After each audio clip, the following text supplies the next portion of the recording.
ಉತ್ತರ ಪ್ರದೇಶದ ಪ್ರಯಾಗ್ರಾಜ್ನಲ್ಲಿ ಕುಂಭಮೇಳದ ಸಡಗರ ಸಂಭ್ರಮ ಜೋರಾಗಿದೆ. ಅದೇ ರೀತಿಯಾಗಿ ಮೈಸೂರು ಜಿಲ್ಲೆ ತಿರುಮಕೂಡಲ ನರಸೀಪುರದಲ್ಲೂ ಸಹ ಇಂದಿನಿಂದ ಕುಂಭಮೇಳಕ್ಕೆ ಚಾಲನೆ ಸಿಕ್ಕಿದೆ. 3 ದಿನಗಳ ಕಾಲ ಟಿ ನರಸೀಪುರದಲ್ಲಿ ಕುಂಭಮೇಳದ ಸಡಗರ ಸಂಭ್ರಮ ಜೋರಾಗಿರುತ್ತೆ. ನಾವೀಗ ಟಿ ನರಸೀಪುರದ ಆ ಒಂದು ತ್ರಿವೇಣಿ ಸಂಗಮದ ಜಾಗದಲ್ಲಿದ್ದೇವೆ. ನೀವು ನೋಡ್ತಾ ಇರ್ಬೋದು, ಕಾವೇರಿ, ಕಪಿಲ ಹಾಗೂ ಸ್ಫಟಿಕ ಸರೋವರದ ಏನು ತ್ರಿವೇಣಿ ಸಂಗಮ ಇದೆ, ಇಲ್ಲಿ ಪುಣ್ಯ ಸ್ನಾನಕ್ಕೆ ಆಯೋಜನೆಯನ್ನು ಮಾಡಲಾಗಿದೆ. ಲಕ್ಷಾಂತರ ಭಕ್ತರು ಆಗಮಿಸುವ ನಿರೀಕ್ಷೆಯಲ್ಲಿ ಜಿಲ್ಲಾಡಳಿತ ಎಲ್ಲ ಸಿದ್ಧತೆಗಳನ್ನ ಮಾಡಿಕೊಂಡಿದೆ. 1989ರಿಂದ ಪ್ರತಿ 3 ವರ್ಷಕ್ಕೊಮ್ಮೆ ಇಲ್ಲಿ ಕುಂಭಮೇಳವನ್ನು ಆಯೋಜನೆ ಮಾಡಲಾಗ್ತದೆ.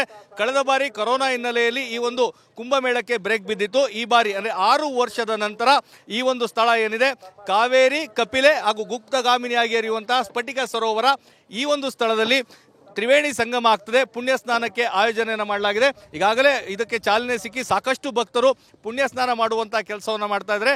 3 ದಿನಗಳ ಕಾಲ ಇಲ್ಲಿ ಸಾಂಸ್ಕೃತಿಕ ಧಾರ್ಮಿಕ ಕಾರ್ಯಕ್ರಮಗಳನ್ನು ಆಯೋಜನೆ ಮಾಡಲಾಗಿದೆ. ಜಿಲ್ಲಾಡಳಿತ ಎಲ್ಲ ವ್ಯವಸ್ಥೆಗಳನ್ನು ಸಹ ಮಾಡಿಕೊಂಡಿದೆ. ಮುಂಜಾಗ್ರತಾ ಕ್ರಮವಾಗಿ ಯಾವುದೇ ರೀತಿಯಾದಂಥ ಅಹಿತಕರ ಘಟನೆ ನಡೀಬಾರದು ಅಂತೇಳಿ ಖುದ್ದು ಜಿಲ್ಲಾಧಿಕಾರಿಗಳೇ ಸ್ಥಳಕ್ಕೆ ಭೇಟಿ ನೀಡಿ ಪರಿಶೀಲನೆ ಮಾಡಿ ಎಲ್ಲ ಸಿದ್ಧತೆಗಳು ಮಾಡ್ಕೊಂಡಿದ್ದಾರೆ. 3 ದಿನಗಳು ಸಹ ಯಾವೆಲ್ಲ ಕಾರ್ಯಕ್ರಮಗಳಿರ್ತದೆ ಈ ಬಗ್ಗೆ ಮಾತಾಡಲಿಕ್ಕೆ ಮೈಸೂರು ಜಿಲ್ಲಾಧಿಕಾರಿ ಲಕ್ಷ್ಮೀಕಾಂತ್ ರೆಡ್ಡಿ ಅವರು ನಮ್ಮ ಜೊತೆಗಿದ್ದಾರೆ. ಸರ್, 3 ದಿನಗಳ ಕುಂಭಮೇಳ ಒಂದು ಕಡೆ ಪ್ರಯಾಗ್ರಾಜ್ನಲ್ಲಿ ಕೋಟ್ಯಾಂತರ ಭಕ್ತರು ಹೋಗಿ ಯಶಸ್ವಿಯಾಗಿ ನಡೀತಾ ಇದೆ. ಮೈಸೂರಲ್ಲಿ ಯಾವ ರೀತಿಯಾದ ವ್ಯವಸ್ಥೆಗಳನ್ನ ಮಾಡಿಕೊಳ್ಳಲಾಗಿದೆ? ಇಲ್ಲಿ ಮೈಸೂರು ಜಿಲ್ಲೆಯ ಟಿ ನರಸೀಪುರದಲ್ಲೂ ಸಹ ಒಂದು ಐತಿಹಾಸಿಕ ಮತ್ತು ರಿಲಿಜಿಯಸ್ ಪ್ಲೇಸ್ ಆಗಿರುತ್ತದೆ. ಇಲ್ಲಿಯೂ ಸಹ ತ್ರಿವೇಣಿ ಸಂಗಮ, ನಮ್ಮ ಕಾವೇರಿ, ಕಪಿಲ ಮತ್ತು ಸ್ಫಟಿಕ ನದಿಯ ಒಂದು ತ್ರಿವೇಣಿ ಸಂಗಮದಲ್ಲಿ ಪುರಾತನ ಕಾಲದಿಂದನೂ ಒಂದು ಪವಿತ್ರ ಸ್ಥಳ. ಅದು 80ನೇ ದಶಕದಿಂದನೂ ಸಹ ಇದು ಇಲ್ಲಿ ಪ್ರತಿ 3 ವರ್ಷಕ್ಕೊಮ್ಮೆ ಕುಂಭಮೇಳ ಆಯೋಜಿಸಲಾಗ್ತಾಯಿದೆ. ಕಳೆದ ಬಾರಿ 6 ವರ್ಷದಿಂದ 19ರಲ್ಲಾಗಿತ್ತು, 25ರಲ್ಲಿ ಕುಂಭಮೇಳ ಆಯೋಜಿಸ್ತಾ ಇದ್ದೇವೆ. ಸೊ ಸಾವಿರಾರು ಅಥವಾ ಲಕ್ಷಾಂತರ ಭಕ್ತಾದಿಗಳು ಬರೋ ಒಂದು ನಿರೀಕ್ಷೆ ಮೇರೆಗೆ ಯಾವುದೇ ಅಹಿತಕರ ಘಟನೆ ಆಗದೆ ಸೇಫ್ಟಿ ಈಸ್ ಮೋಸ್ಟ್ ಇಂಪಾರ್ಟೆಂಟ್ ಅನ್ನೋ ಒಂದು ಕಾನ್ಸೆಪ್ಟಲ್ಲಿ ಭಕ್ತಾದಿಗಳು ಎಷ್ಟೇ ಹೆಚ್ಚಿನ ಸಂಖ್ಯೆಯಲ್ಲಿ ಬಂದರೂ ಸಹ ಎಲ್ಲರಿಗೂ ಸಹ ಒಂದು ಆರ್ಗನೈಸ್ಡ್ ರೀತಿಯಲ್ಲಿ ಬಂದು ಅವರು ಇಲ್ಲಿ ಸ್ನಾನ ಮಾಡ್ಕೊಳ್ಳೋದಕ್ಕೆ ಒಂದು ವ್ಯವಸ್ಥೆ ಮಾಡಿದಾಗ 3 ಕಡೆ ಅವ್ರಿಗೆ ಸ್ನಾನ ಮಾಡೋದಕ್ಕೆ ಘಾಟ್ಸ್ ವ್ಯವಸ್ಥೆ ಮಾಡಲಾಗಿದೆ. ಇಲ್ಲಿ ಅಗಸ್ತ್ಯೇಶ್ವರ ದೇವಸ್ಥಾನದ ಹತ್ರ ಗುಂಜ ನರಸಿಂಹ ದೇವಸ್ಥಾನ ಮತ್ತು ಅಲ್ಲಿ ಹಿಂದೆ ಭಿಕ್ಷೇಶ್ವರ ದೇವಸ್ಥಾನಕ್ಕದೆ 3 ಕಡೆ ಅವ್ರಿಗೆ ಸ್ನಾನ ಮಾಡಲು ಅವಕಾಶ ಮಾಡಿಕೊಟ್ಟಿದೆ. ಅದೇ ರೀತಿ ಹೆಚ್ಚಿನ ಸಂಖ್ಯೆಯಲ್ಲಿ ಅವ್ರಿಗೆ ಚೇಂಜಿಂಗ್ ರೂಮ್ಸ್ ವ್ಯವಸ್ಥೆ ಆಗಿರ್ಬೋದು, ಶೌಚಾಲಯ ವ್ಯವಸ್ಥೆ ಆಗಿರ್ಬೋದು, ಕುಡಿಯೋ ನೀರಿಂದು ಪಾರ್ಕಿಂಗ್ ವ್ಯವಸ್ಥೆ, ಎಲ್ಲ ಥರದ ವ್ಯವಸ್ಥೆಯನ್ನು ಸಹ ಈಗ ಜಿಲ್ಲಾಡಳಿತ ಮತ್ತು ರಾಜ್ಯ ಸರ್ಕಾರದ ವತಿಯಿಂದ ಮಾಡಲಾಗಿದೆ.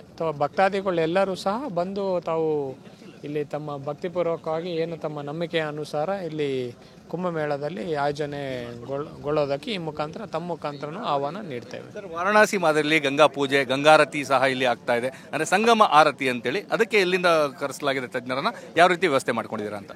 ಇಲ್ಲಿ ನಾಳೆ ಸಂಜೆ ಅಂದರೆ 11ನೇ ತಾರೀಕು ಸಂಜೆ 7 ಗಂಟೆಗೆ ಕಾವೇರಿ ಆರತಿ ಅಂತ ಆಯೋಜನೆ ಮಾಡಿಕೊಂಡಿದ್ದೇವೆ. ಇದಕ್ಕೆ ಅಲ್ಲಿ ನಾವು ಒಂದು ತಂಡವನ್ನು ಇಲ್ಲಿ ಕಾಶಿಯಿಂದನೇ ಬರಮಾಡಿಕೊಳ್ತಾ ಇದ್ದೇವೆ.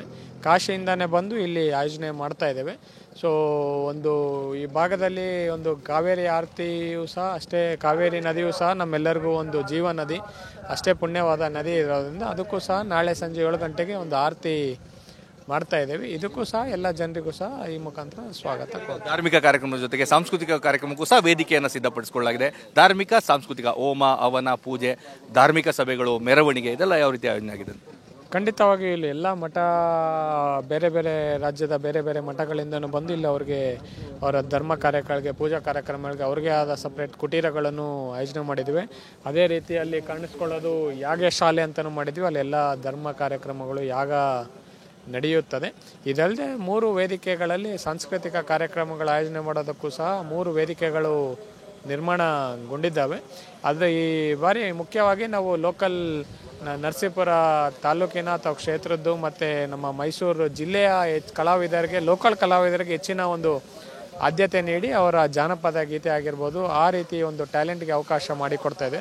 ಇವತ್ತು, ನಾಳೆ, ನಾಡಿದ್ದು 3 ದಿವಸನೂ 3 ವೇದಿಕೆಯಲ್ಲೂ ಸಂಜೆ 4 ಗಂಟೆಯಿಂದ ರಾತ್ರಿ 10-10:30ವರೆಗೂ ತನಕ ಸಹ ಈ ಸಾಂಸ್ಕೃತಿಕ ಕಾರ್ಯಕ್ರಮಗಳು ನಡೆಯುತ್ತೆ. ಕುಂಭಮೇಳದ ಮಹತ್ವದ ಘಟ್ಟ ಪುಣ್ಯ ಸ್ನಾನ, ಅಂದರೆ ತ್ರಿವೇಣಿ ಸಂಗಮದಲ್ಲಿ ಕಾವೇರಿ, ಕಪಿಲೆ, ಸ್ಫಟಿಕದ ಒಂದು ಪುಣ್ಯ ಸ್ನಾನದಕ್ಕೆ 3ನೇ ದಿನ ಆಯೋಜನೆ ಮಾಡಲಾಗಿದೆ. 7 ನದಿಗಳ ಒಂದು ಪವಿತ್ರ ನೀರನ್ನು ಸಹ ಅಲ್ಲಿ ತರಲಾಗ್ತಾ ಇದೆ. ಏನು ಮಾಡಲಾಗ್ತದೆ ಕೊನೆ ದಿನ ಪುಣ್ಯ ಸ್ನಾನಕ್ಕೆ? ಇಲ್ಲ, ಕೊನೆ ದಿನ ಅದೇ ರೀತಿಯಾಗಿ ಈಗ ಆಲ್ರೆಡಿ ತಿಳಿಸಿದ ರೀತಿಯಲ್ಲಿ ಏನು ಧಾರ್ಮಿಕವಾಗಿ ಏನೇನು ಮಾಡಬೇಕು ಅದೆಲ್ಲ ಇಲ್ಲಿನ ಅಗಸ್ತ್ಯೇಶ್ವರ ದೇವಸ್ಥಾನ ಆಗಿರ್ಬೋದು, ಮಠದ ಕಡೆಯಿಂದ ಎಲ್ಲ ಧಾರ್ಮಿಕ ಕಾರ್ಯಕ್ರಮಗಳು ಮಾಡುತ್ತೇವೆ. ಅದಕ್ಕೆ ಸಹಕಾರವಾಗಿ ಒಂದು ಲಾಜಿಸ್ಟಿಕ್ಸ್ ಆಗಲಿ, ಯಾವುದೇ ಥರದ ತೊಂದರೆ ಆಗಲಾರ್ದೆ ಭಕ್ತಾದಿಗಳಿಗೆ ಉಳಿದಿದ್ದೆಲ್ಲ ಲಾಜಿಸ್ಟಿಕಲ್ ಅರೇಂಜ್ಮೆಂಟ್ಸು, ಸೇಫ್ಟಿ ಅರೇಂಜ್ಮೆಂಟ್ಸು, ಅವ್ರಿಗೆ ಇನ್ಫ್ರಾಸ್ಟ್ರಕ್ಚರ್ ಕೊಡೋದಕ್ಕೆಲ್ಲ ಜಿಲ್ಲಾಡಳಿತ ಸಕಲ ಸಿದ್ಧತೆ ಮಾಡಿಕೊಂಡಿದೆ. ಈಗ ಪೊಲೀಸ್ ಭದ್ರತೆಗೆ ಹೆಚ್ಚಿನ ಆದ್ಯತೆಯನ್ನು ನೀಡಲಾಗಿದೆ. SP ವಿಷ್ಣುವರ್ಧನ್ ಅವರ ನೇತೃತ್ವದಲ್ಲಿ DYSPಗಳು, ಅಡಿಷನಲ್ SPಗಳು ಎಲ್ಲ ಇದ್ದಾರೆ. ಪೊಲೀಸ್ ಭದ್ರತೆ ಯಾವ ರೀತಿ ಇದೆ ಸರ್? ಈಗ ನಮ್ಮ SP ಸಾಹೇಬರ ಒಂದು ನೇತೃತ್ವದಲ್ಲಿ ಬೇರೆ ಜಿಲ್ಲೆಗಳಿಂದನೂ ಸಹ ಇಡೀ ರೇಂಜಿಂದನೂ ಆಫೀಸರ್ಸ್ ಆ್ಯಂಡ್ ಮೆನ್ ಬಂದು ಈಗ ಆಲ್ರೆಡಿ ಡಿಪ್ಲೈ ಮಾಡಿದ್ದಾರೆ.